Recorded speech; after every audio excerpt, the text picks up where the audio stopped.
Naam, Simba ikiwa katika mbioni kujiandaa na mchezo wa leo hii dhidi ya Mogadishu nchini Rwanda, pale katika dimba la pale Kigali. Simba wakiwa katika mazoezi kwa ajili ya kujiandaa na mchezo huo.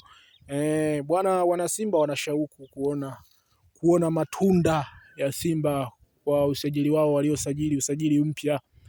Wanataka waangalie viwango vya wachezaji wapya waliojiunga na timu ya Simba Sport Club.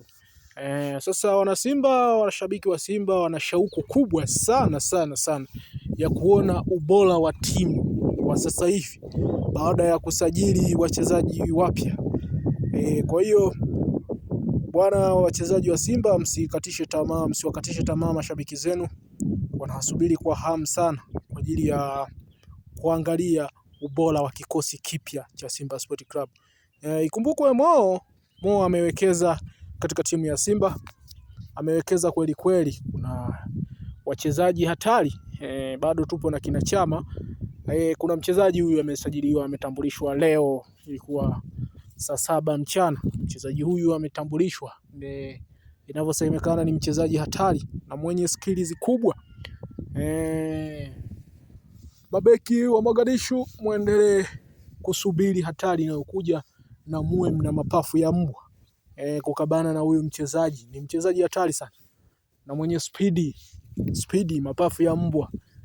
Mkaze mpambane na muweze kutoka kwa Simba. Je, tutarajie mambo mema katika timu ya Simba leo. Simba ifuzu, ishinde vizuri ili wape matumaini mashabiki zao na siwakatishe tamaa. Kikosi kipya tunakwenda kukiona leo katika Sekafa Kagame Cup nchini Rwanda, katika uwanja wa pale. Mchezo huu utapigwa hapo dhidi ya Mogadishu. Kwa tutegemee mchezaji ni huyu hapo. Anaitwa nani? Keretiso Makagwala. Ni mchezaji mwenye mapafu ya mbwa. Tusikilizie milio akiendelea kuwasumbua mabeki Mogadishu. Tutegemee mambo mema. Simba msiwaangushe mashabiki zenu. Usisahau kusubscribe, kucomment, kulike na kushare.